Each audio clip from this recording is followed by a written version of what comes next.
In the late 1970s, the advent of digital technology would change the way we perceived media forever. Video game and computer manufacturers such as Atari and Commodore International created a series of digital audio chipsets to produce sounds that most people, especially in their 20s and 30s, would find familiar.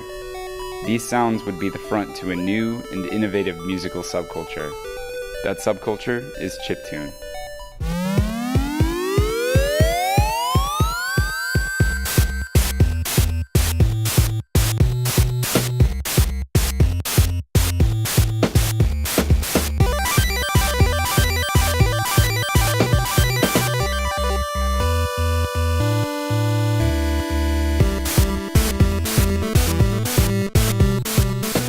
We are Slime Girls. My name is Pedro Silva, and this is Miguel Silva. We're brothers. There's one more of us, but he's not here. But we make music using a Nintendo Game Boy and some other instruments like guitars and drums.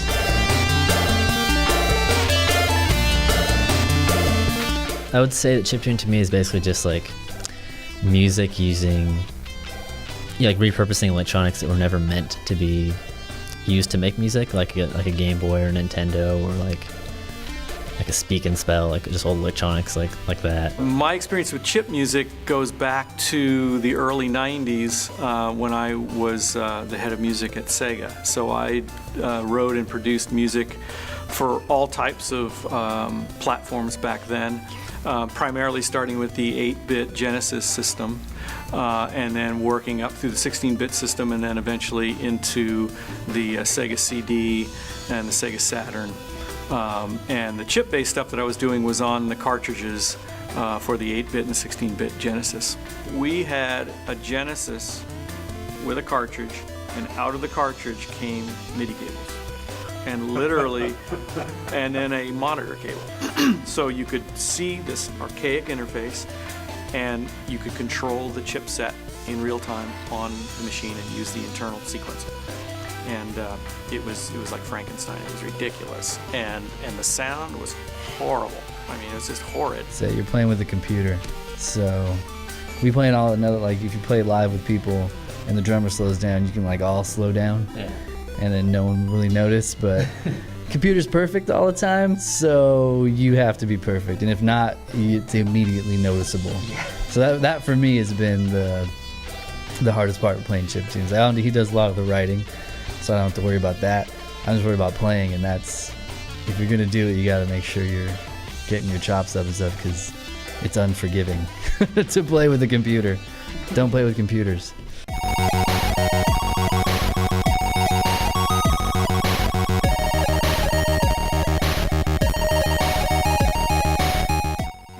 First up, we have a square wave. It's a triangle wave. Next up, we have a 12.5% pulse wave.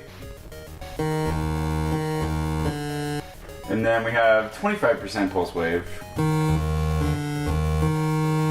There are a few effects that are really, really fun. So this one is a square wave linked to a negative slope.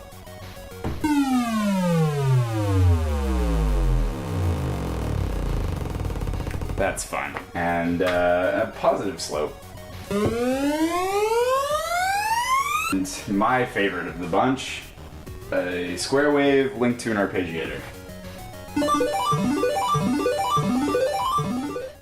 Basically, it's pretty easy. Like, what you do is you buy a flashable cart, which you can get from a lot of websites, and then you put this program called LSDJ on there, and that basically turns your Game Boy into like a synthesizer, workstation, arranger, whatever have you. It's called a tracker, essentially, which is a weird way to make music. It's not super intuitive at first, and like the first couple weeks with this program, you're gonna be very confused, but yeah, so you do that, and you basically write all the music on here, and it's Note for note. Right? Note for note, yeah. You put in each note. You have 4 sound channels, and each one can only play one note, which makes it very, very, very hard to write music, and you really have to think about what you're doing.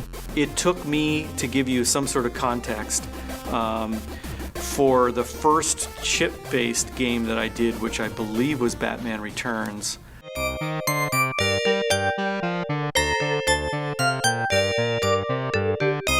I wrote and produced the music for both platforms. So I had to write it as if it were going to be on the high-end CD-based system, which is all real musicians, real live drums, all that other stuff. But then we had to take the MIDI files and convert them to the 4-operator FM synthesizer chip that lived on the machine itself. I mean, I guess part of it is kind of a nostalgic thing where, like, there's very easily, like, you can feel like you're exploring a dungeon or going on an adventure or something like that. But the other time, like, there's a lot of old video game soundtracks that have just a really, like, ethereal quality to the low quality electronics that are being used. And I think that's something I really go for. It's a healthy nostalgia, I think. So it, at least for me, I'm a few years older than this guy, so I might be a little more intimately familiar with the older sound that we're achieving with the Game Boys. And I think for a lot of people, at least, when you hear it, you're drawn to it instantly, whether you like the music or not, or you're willing to give it, I think, more of a chance, because you're like, oh, I recognize this. Like, this, okay, well, what do I know that or don't I? And then you become more engaged, I think, almost immediately. And then I think that's what makes it cool. That's what makes it fun. And we get to rock out. Yeah. So I can see where people get nostalgic about it, especially today, because again, the over-the-top budgets, over-the-top graphics, and in the game industry in the early 90s it was very quirky and it was very twitchy. And back then it was a small group of people using every bit of energy and every bit of experience that they had to try to do something new and exciting and innovative with a very limited tool set. I mean, like, your grandma knows the coin sound from Mario. Like, I think you could never play a video game, and if you hear that, like, I'm pretty sure 90% of the people would know that that's from Mario Brothers. So there's that. What was unique about it was their music. It wasn't on the radio, it wasn't their parents' music, it wasn't another generation's music, it's their music. And that's what I like about the chip-based stuff, is it doesn't transcend, generations really. It's a snapshot in time.